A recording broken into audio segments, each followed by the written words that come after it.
আসসালামু আলাইকুম বন্ধুরা, নীলগিরি থেকে সবাইকে জানাচ্ছি স্বাগত। হ্যাঁ বন্ধুরা, দেখতে পাচ্ছ যে এই পেঁপেটি প্রায় 2.5 কেজি ওজন, আর এই পেঁপেটি কিনেছি মাত্র 70 টাকা দিয়ে। আমি এখন এই ভাইয়ের কাছে রিকোয়েস্ট করেছি পেঁপেটি কেটে সুন্দর করে আমাদের পরিবেশন করানোর জন্য। সুমিষ্ট এই পেঁপে খেতে হলে তোমাদেরকে অবশ্যই পাহাড়ে আসতে হবে, আর পাহাড়ে এসে অবশ্যই নীলগিরির এখানে বিক্রি হচ্ছে। একদম পাহাড়ি সেই পেঁপে, দেখুন কি সুন্দর পেঁপে। মিষ্টি আছে।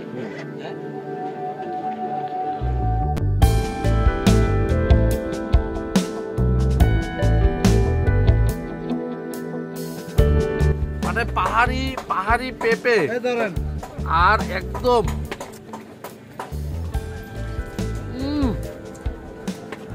অস্থির মিষ্টি ভাই, বিশ্বাস করবেন না, আমি যত বড় পেঁপে নিয়েছি সবচেয়ে বড় পেঁপেটা নিয়েছি মাত্র 70 টাকা দিয়ে।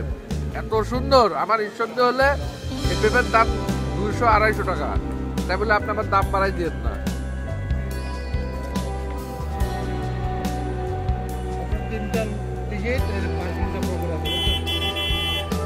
আসুন পাহাড়ে আসুন, দেখুন কি সুন্দর পরিবেশ এখানে।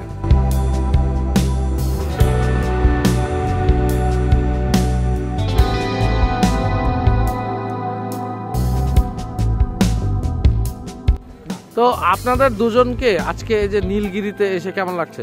ভালো, খুবই ভালো, খুব ভালো লাগতেছে আমাদের। আচ্ছা, মানে এমনিতে হচ্ছে নীলগিরিতে এসে যেটা মানে আশা করছিলা সেইটা কি পূরণ হয়েছে? মানে একটা বাংলাদেশের একটা মোস্ট পপুলার একটা প্লেস, এটা সে অনুযায়ী কেমন লাগতেছে? ভালো লাগতেছে ভাই, ভালো লাগতেছে।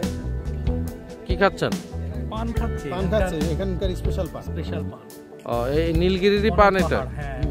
পানের নাম কি বনবাহার? না না, বনবাহার না, এটা হচ্ছে পাহাড়ি যে গাছ হয়, হ্যাঁ, সেই গাছের নাম। ওয়াও, তো ঠিক আছে, আসলে অনেক ভালো লাগতেছে।